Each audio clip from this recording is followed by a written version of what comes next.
Awesome. Welcome to the World Autism Summit. I wanted to welcome Pranjali Khairmode. Pranjali is a wonderful advocate for autism and a physiotherapist. And Pranjali is actually, I would like to introduce Pranjali because she's a very, very special woman. Pranjali Khairmode is a very wonderful, highly motivated, confident physiotherapist with exceptional multitasking and organizational skills. She is very enthusiastic and has obtained a position of physiotherapist at a renowned organization, which allows her to continue in developing her skill sets, ensuring high standards of ethically competent care for patients with diverse needs. She also holds a highly respected position as the Vice President of the Board of Directors of Autism Today Foundation Canada. So Pranjali is wonderful. Pranjali, I would like to ask you, I want to talk about also, of course, we all know that we're moving the needle of understanding for autism around the world, around autism and neurodiversity. And I'd like to ask you, what has inspired you to be involved in the World Autism Summit? First of all, good morning, good afternoon, good evening. Which country people are listening to us, we don't know. But thank you for attending this actually a pioneering movement, right? So this moment brings us together because we all care. Don't you think that we all care? That's why we are standing on the same platform. And Karen, you are offering this platform to us. That's a very, very, very noble thing what you can do right now. So this intellectual platform, because we are brainstorming right now, we all are brainstorming, and this is like idea exchange and empathy and care exchange towards a population which is growing. I always talk to Karen that thank you offering me this position of vice president so that my authority to talk about this issue increases. Mm-hmm. Also, being neurophysiotherapist or a pediatric neurophysiotherapist, I always had a skill set. I have already trained a lot of people and coached people on this issue. But that this platform makes me reach to the not just general public, but very, very proficient, skilled professionals also. So this is the great idea to have this summit where we are raising our voice towards just extending our help and care for autistic population. Awesome. Very nicely said. How do you want to make the biggest impact in the world around your area of expertise? Impact starts from within. Impact starts from our friend circle, our social circle. The small steps are going to take us miles long. I just launched new clinic. Karen, you are well aware about Milestone Physio and Wellness Clinic. And this is like a milestone of my even life, because what I thought of, like, and the name suggests physio and wellness. Mm-hmm. So I'm moving this, the healthcare system towards a wellness, well-being, and holistic care. So the impact should be last longing. It should start from within. It should be so authentic that you walk the walk, talk the talk, right?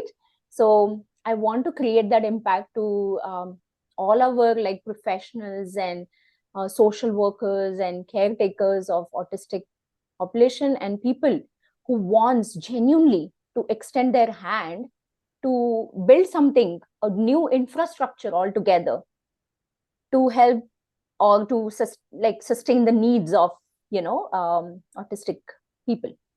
I know when I first met you, your passion and your drive and what, like East meets West and the whole, combining of the techniques that you use and, how the holistic approach is so important of combining, medicine with the holistic approach is so, so powerful. And I really applaud you for what you're doing and your passion and everything. I mean, you touched me. So, I really think the work that you do is so powerful. It's so wonderful. Anyway, I had to get that in there. Thank you. Thank you. What is the biggest reason why you do what you do? I think you answered that already. How can we set up systems for success in partnership relationships that you think? Oh, the whole of this conversation is going to be on that. Okay. I believe not one person can make change. It has Yeah. to be team approach. Don't you think, like Karen, like you and me are like struggling to inform people? Yes. Get together, and this is the first line of action. Yes. That people should understand that everyone can participate. Every single person around you or around us can participate in understanding, and just not verbally saying that I care, Right. doing something in their actions. Yes. would breaking down barriers. That's small thing. Like every single day, if you do something, a simple, important task to change the lifestyle of autistic people, then it will, like, let's say in 5 years down the line, what happens, right? It's a big movement. And then Karen, you are actually like geared up for all of that thing, and I'm just like supporting your cause. And one day I will like to say that this whole paradigm shift we are going to do by different actions. This is one of the tasks and action what you're doing to have summit, so that people will be well informed and authentically. Yes, authentically. I love that. It's not just me. It's not my summit. I mean, I'm trying to just, I want to connect the dots. I want people to have the help that they need. I want to connect Italy to India, to Africa, to Sri Lanka, I did that when I was traveling around the world, gallivanting, going around doing my gemstone business. But I'd like to do that with the autism, people too, to help, people in different countries to have the resources that they need to break down barriers and holistically help everybody, because everybody needs help. We need help in our own backyards. People are in myopic situations. We need help everywhere. So we need to, look around, and every organization needs to help every other organization. We need to break down silos, and we need to, I was talking to somebody yesterday. I'm getting off on a tangent. I'm going to start asking you your questions. Yes. How do you start? Yes. How do you start by noticing somebody with a diagnosis? I'm going to let you jump into your whole presentation now. So why don't you do that? You start talking about how you diagnose, how you recognize somebody with autism. I think I need a quick break.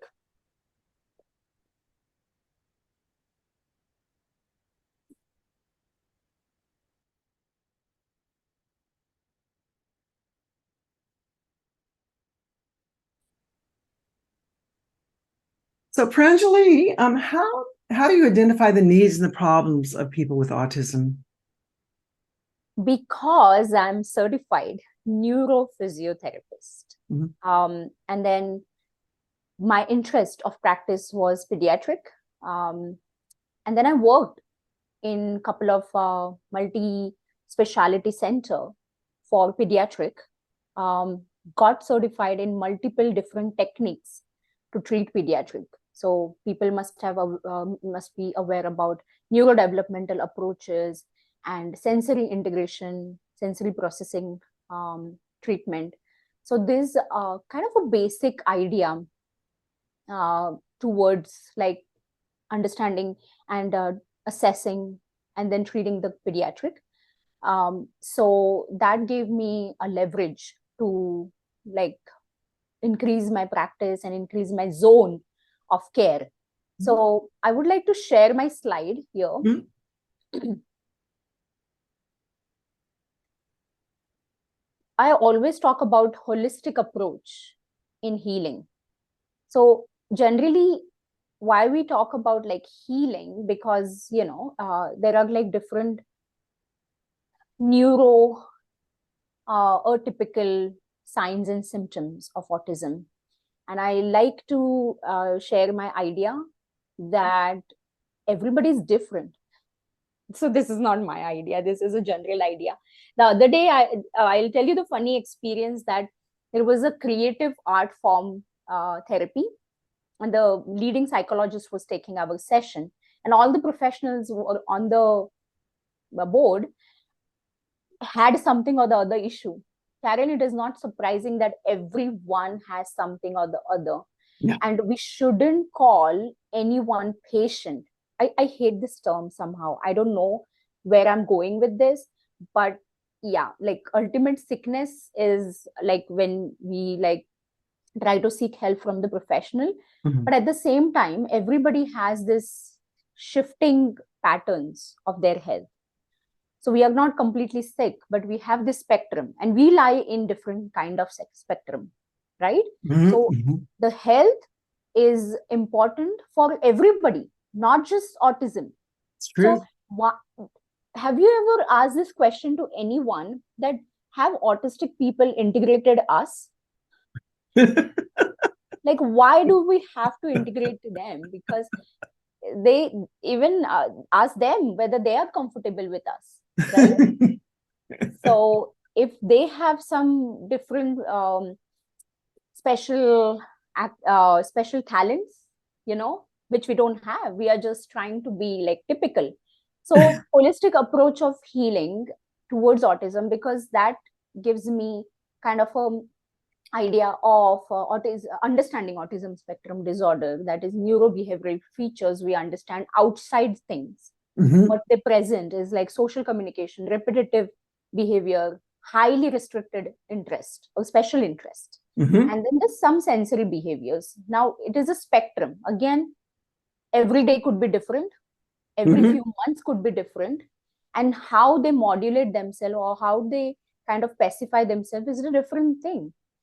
mhm. uh, Again, outside they can have this kind of features like being a little bit hyperactive or clumsy or dyspraxic, and no coordination, sleep disturbances, sleep problems, avoiding social contacts, avoiding eye contact, and sensitive to multiple sensory modalities. Physiological signs, as a neurophysiotherapist, we identify as low muscle tone. Generally, we do find that hyporeflexia, postural impairment. They can't hold their posture, or their endurance is pretty low to hold the particular posture. Then they have a lot of incoordination. Sensory modulation issue is like they're either hyper reactive or hyper sensitive towards some of the sensations. Then impaired proprioception, like grounding, they don't have grounding, or difficulty in dual or multiple tasking. Like one task they can easily, have like modulated, but they can't multitask. Low endurance and easy fatigue, low aerobic capacity. Now, sensory integration is a term where you integrate everything, every sensory modality.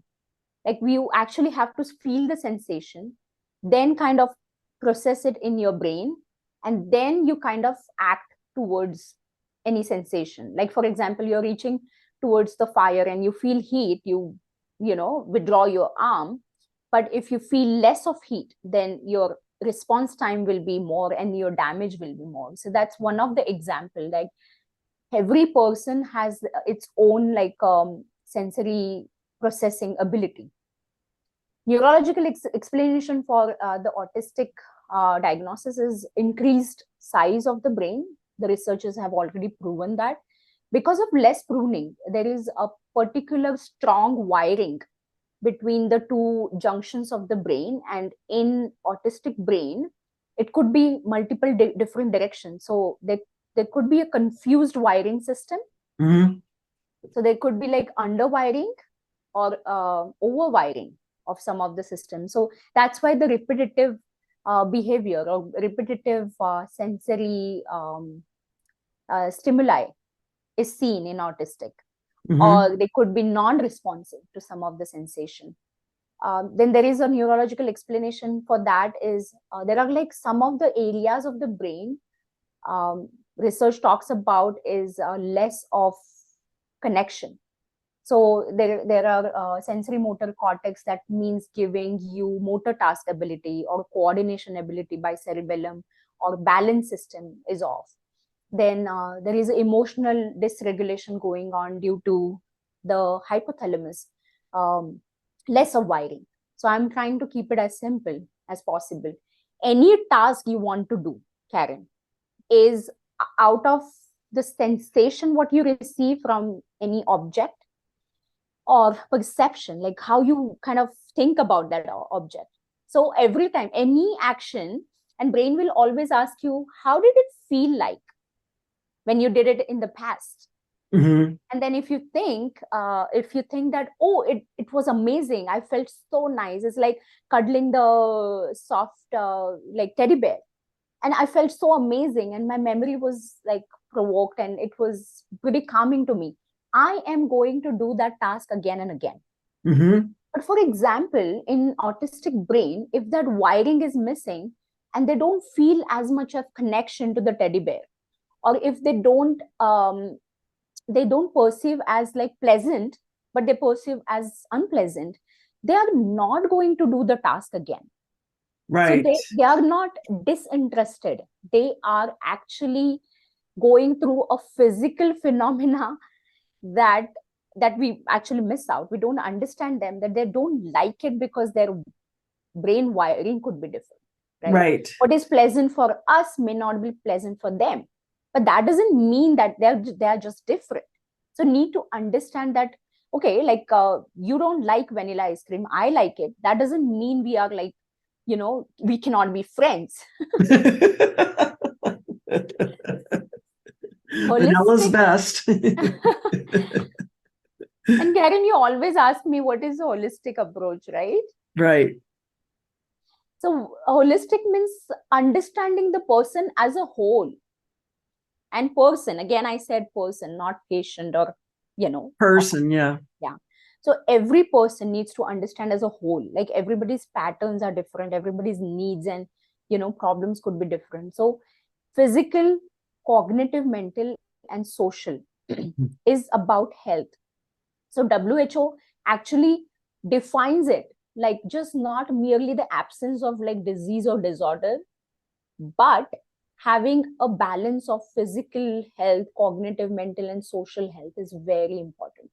Now, what is a missing link in Mhm. autistic population? There are like, let's go back and understand this 5 different sensory modality which is present in everyone, right? So Mhm. there is a tactile, touch, auditory, olfactory, smell, taste, and vision and sight. Now, this 5 sensory modality, it acts like a 5 magic building blocks. I'm going Right. to talk lots about it, actually. I'm going to talk lots about this magical 5 things. So you're answering questions before I'm getting to them then. That's okay. Basically, it's just going with the flow, right? Okay. So, you know what? After that 5 sensation, there is a one major sensation is vestibular proprioceptive system. That means the sense of movement Mhm. and sense of grounding or feeling the body parts or gravity. Oh, okay. Yeah. So that is also one of the sensation, and it's a very complex sensation because it gets derived from multiple different like receptors and like the complicated pathway, but it's super important to the extent my mentor used to talk about the tactile system, what you get, feel and touch, and that's kind of a part of grounding. Proprioception is also the connection between what you feel and how you move. So vestibular Mhm. system lets you move. So she used to say that tactile system is motherly. Tactile system is motherly, and vestibular system gives you movement and, you know uh, communicating with the space and, you know, freedom and jumping and hopping and skipping. That is fatherly because it gives you freedom. So this two connection between those two main systems, there is a proprioception, that is a grounding. So gravity is so important to bind this two system, and that could be lacking. Can you imagine, Karen, that autistic people could be lacking of body image, body schema, their representation of body itself, and that is actually a complex mechanism of like what you see, right? Then what you feel, what you perceive as your body part, and then and the muscle tone, like, you know, how your muscle acts towards it, how confidently you are moving in the space. If you have low muscle tone, probably you might fall often or something. So this is a complex mechanism where the body image in the brain is developed, and what if it starts dropping or not functioning properly? Their confidence goes down. So benefits of the treatment, any kind of treatment, I'm going to come up with the different kinds of treatment, but what it is signing up for, the whole lot of the sensory processing problem issue tackling, or giving different kinds of approach of the treatment, you improve their social communication. Because yes, because visual perceptual system gets properly coordinated, then they improve their self-awareness. Because this, like let's say like sensory toys or like weighted blanket or weighted vest, for years and years, when it's been used for the autistic people to like regulate themselves, to increase their body awareness or self-awareness, and that's causing the body image development. Self-esteem comes from the way you look and way you present and way you move, and that's how it brings their confidence. So the early intervention would be so much important to like have that confidence built up, that I can move better, I can stand better, I can walk better. So this is how physiotherapy treatments can help to develop that. Then we have this sensory modulation, like regulating the overt sensation to your body. Because if I'm like, you know, closing my ears because I'm hypersensitivity to any kind of sound, I'm not able to interact with the people, I'm not able to listen to them properly. If I'm not able to listen to them properly, I'm not going to understand what is the matter behind it.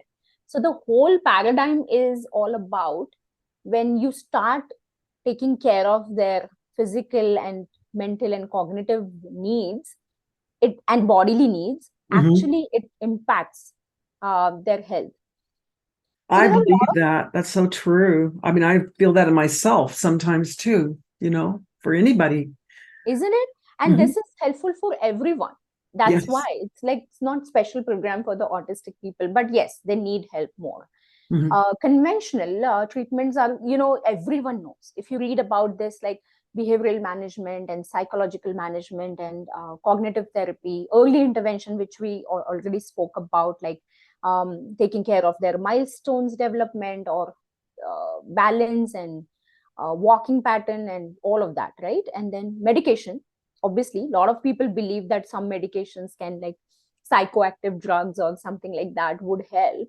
Partly, right? And nutritional therapy, special diets and everything. These are the common things. You know what? As a pediatric neurophysiotherapist, what we do is actually taking care of all the different sensory modalities, right? So let's talk about uh, um, I have charted it down, like what is do's, don'ts, and then what are other like adjuncts or a prop you can give to benefit that system. For example, let's talk about visual system. There is do's is like green light, brown light, or light palette, or the colors are very calming to the system of, you know, neurological way. So those are the do's, and then don'ts are like red and yellow, which is intolerant. They autistic population do not tolerate those, and they get aggressive, or they're they cannot focus on their task, and anxiety. So yeah, those are don'ts. Then colored glasses, so you can just change the shades of it, and you can like modulate that light entering in their eyes, and they can like calm down and they can focus.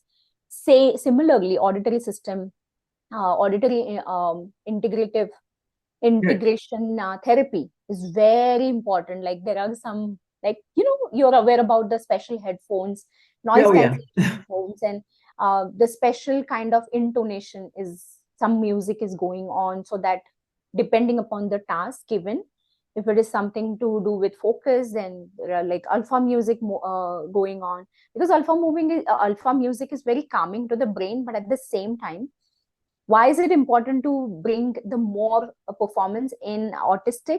Because once their brain is calmed down, they can literally focus on one task, and their specialized ability makes them do things much better than even like neurotypical people. Right. I They, know. they are very, very focused, and That's their gift. that's the gift. And Yeah. we have to accept that little bit of like adjuncts given to them, or special devices given to them, and they perform super good. Yeah. And this has been proven in the practice, that like, let's talk about the tactile system, the touch. Then there should be desensitization, or the body brushing, or a soft satin moving over the skin, which will calm down their hyperreactivity or hypersensitivity. And the best thing to do is weighted blankets, soft toys. Research have proven that their neurotypical movements calms down. Mhm. Smell, there is a aromatherapy. Now it is actually coming into the alternative therapy. I was very surprised to read that not enough evidences are there. But you know what, something must be calming you down, right, Karen? Like everybody has their own favorite fragrance. Yes. So, and then probably people see that once you're like having that kind of olfaction, and the memory is so much associated. Actually speaking, humans are actually they create, or they retain the memory through the smell. Mm. There are pheromones and all those things, and you get attracted to people. Obviously, olfaction or a smell, um a modality, plays such an important role to even have a task properly repeated. So that is proven in the research. Taste, the light taste, not very strong or pungent taste, is like appreciated by autistics. So obviously there are special chewies, or a finger brushing to calm their oromotor system could be helpful. And vestibular system, slow rhythmic movement or a swing patterning can be helpful, or physio ball exercises, or trampoline. Sometimes like slow rhythmic trampoline can help them to regulate their hyperactivity, or anxiety. There are alternative therapies in creative art therapy. Are you aware about dance movement therapy? I've heard about it recently. Yes. Oh, the way body moves in the space with the rhythm. And then there is always other names to it, like qigong. Qigong is Chinese. Oh, Uh, yeah. That's yeah. So great. the way, tai chi. So when the body moves in the space, in the rhythm, the proprioception, the joint starts getting bound together, or it feels more gravity, and feels grounding, and it feels like concrete to, Mm. yeah. So basically it just improves the joint position sense. And creative art therapy is like, let's say coloring. Mhm. So coloring, like grip strength increases, because their expression is not just verbal, like saying things in one liner, right? That we might be good at it, and that too, like not everyone is good at it, right? So to express themselves in a proper words, but what they can do is they can paint, and they can make that in a pictorial form, representation of their own emotions, right? So Yes. basically creative art therapy is a lot of um, um, takes like a leading treatment plan, so that they can express better. or their anxiety comes down, or their neuromodulation is improved. Sensory diet is obviously like special textures and all of that, like every hourly, or they say that 10 hourly program. So I'm not going to go in depth of it, because I feel like people are like talking about it, and if you need a detailed explanation, obviously you go to a professional or a neurophysiotherapist who can like sit down and like give you this intervention, right? Acupuncture is very, very important. I'm going to come to that topic also, like why and all. Yoga therapy, absolutely. Homeopathy, there are like chewable pills, and then you just change your pattern, right? Craniocervical therapy. Now, why this magic of five again? Five elements. So in ancient um Chinese medicine or ancient Indian medicine, there are like five, and in nature we have this essential five elements, isn't it? So Yes. water, fire, earth, air, and space. So this five elements actually helps to regulate the autistic people. Lots of research to it, and that's on that basis acupuncture can help, Ayurveda can help, or these alternative medicines can help, because it essentially kind of on a multi-level, Mm. it brings that channelization in the brain of autistic people, because their brain is special. We just have to accept it, and the way they sense all of that element is much more different. We are actually in cognitive about it. Actually, we are not very, if we call each other like a typical people, we ignore all of that. We are so much like engrossed in our day-to-day activity without even sensing it. The sensation towards one of the modality is super high, and they can be actually regulated with that. So there's alternative therapy or different kinds of therapy helps to regulate all these elements in their body. We are made up of nature, and that's why we say that go back to nature to heal yourself, right? So these five natural elements, if they kind of have like yin and yang balance, Yes. that actually helps autistic population. Five lifestyle pillars, amazing researchers out there. Like literally I could have gone on and on about this new thing. I would like to announce actually that I am a member of American College of Lifestyle Medicine, studying very much in details about this whole like pillars, that how it changes our health. Sleep is essential, and we all know that autistic have this specialized sleep pattern, not going into REM sleep. They are so like they don't sleep soundly. That's why they cannot form the memory of the task. So the pruning is kind of disrupted because of that, and that's why they don't learn the new task properly, because they don't sleep well.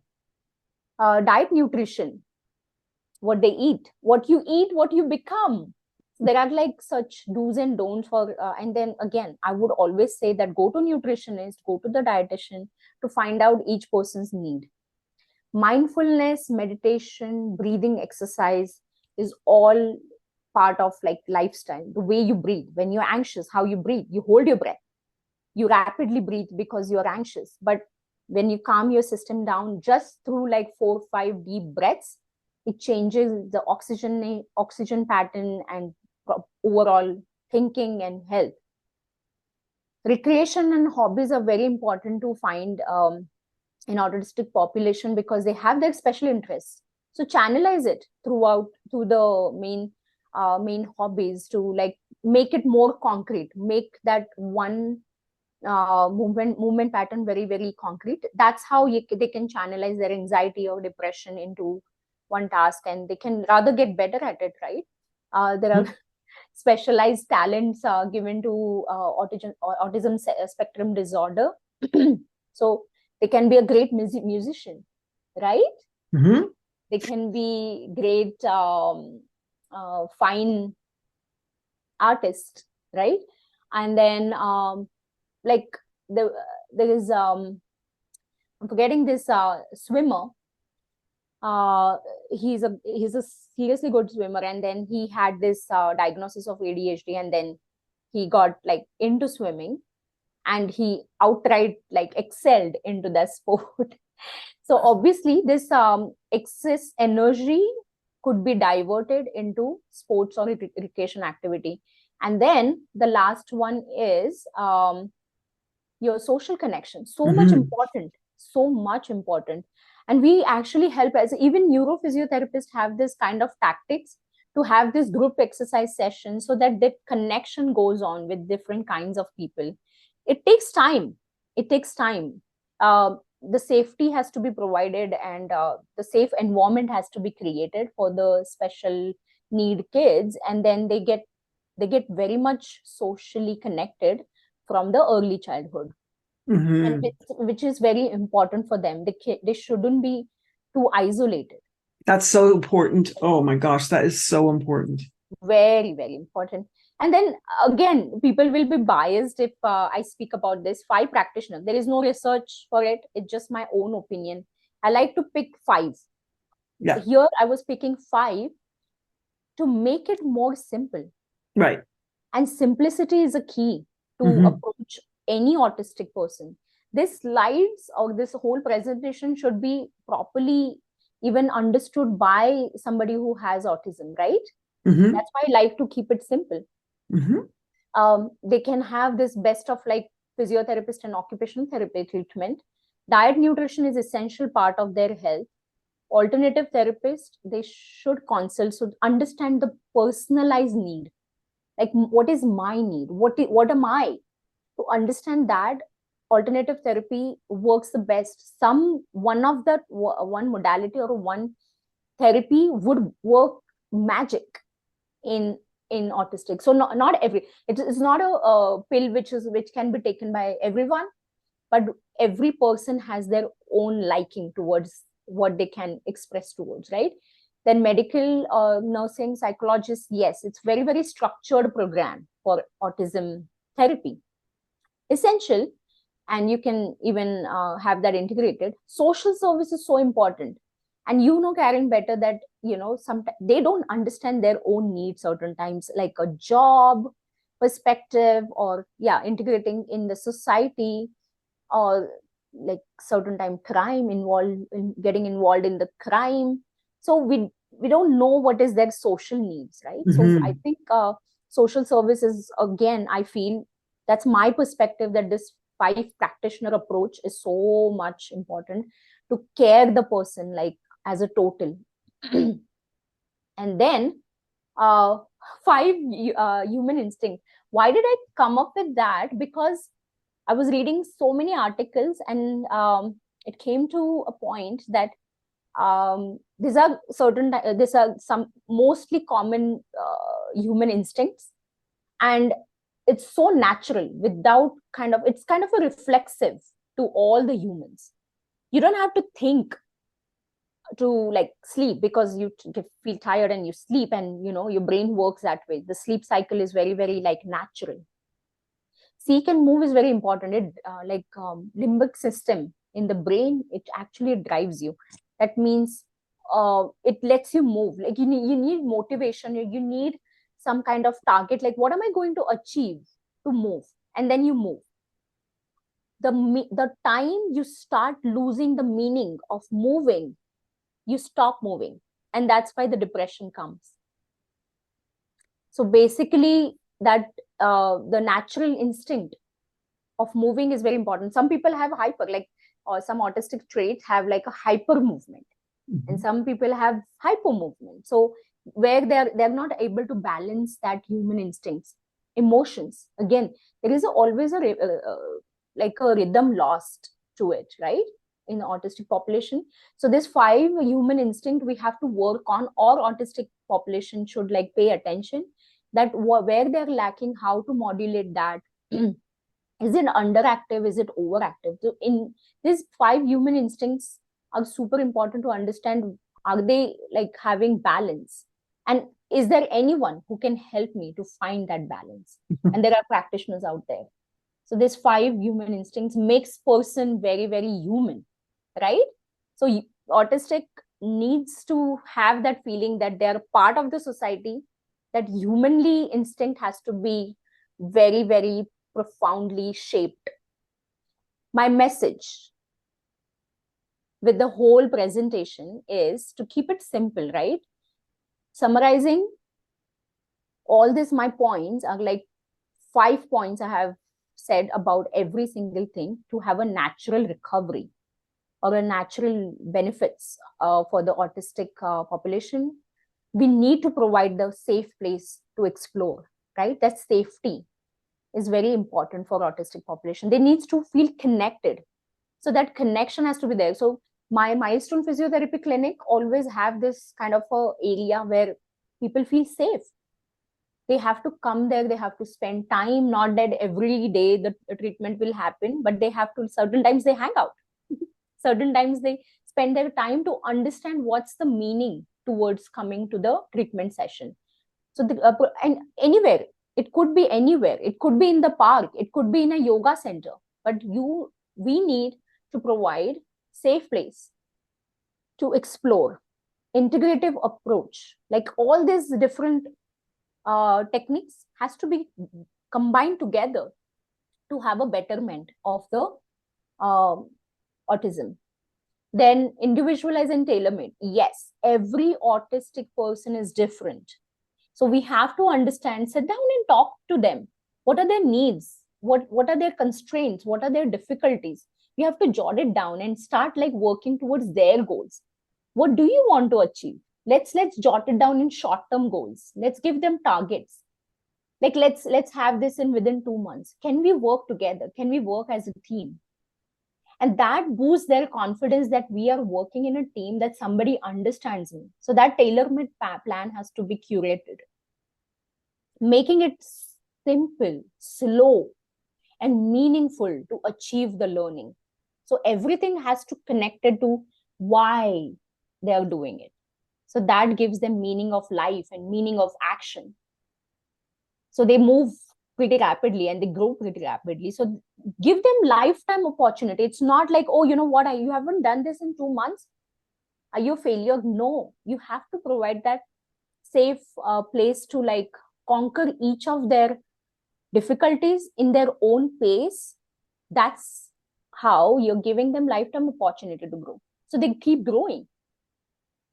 And the last thing is, I would like to say, this is what this is coming from my heart, that we are confident that our holistic strategy really works to provide the best results by targeting their main problems through the strategic and personalized approach and highlighting their unique features and learning methods. We believe we have established ourselves as a best navigational therapist or mere a coach to normalize autism.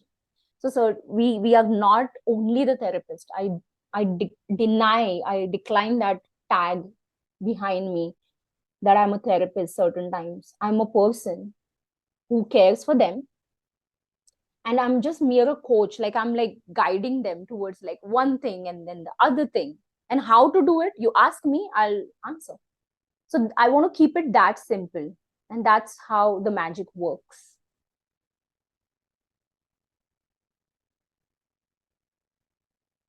That's beautiful, Pranjali. And I love you've always had this why not approach to everything. It's like, we can do it, why not? And you are magical. And I love everything that you do. Do you have any other words or any other things that you want to say to the audience? I feel everyone, not just autistic population or people who are currently involved in autistic population care, should attend Autism Summit. I feel it's important for every single person on the earth. I believe this, like kids are the new generation of our earth. And if you want to have a sustainability into the human future, then we need to focus on bringing this numbers of autism down, first of all, And the second thing is integrating everyone together to have this global understanding and approach towards taking care of each other. Great. That's beautiful. And how can people get in touch with you if they want to get in touch with you and talk to you about your tools, your classes, your anything? How can they get in touch with you? Absolutely. Of course, Autism Today Foundation Canada, but how else? That's how I am present as a vice president of Autism Today Canada. I'm serving there. And again, I'm serving to help the population. My personal email address is vectorphysio@gmail.com.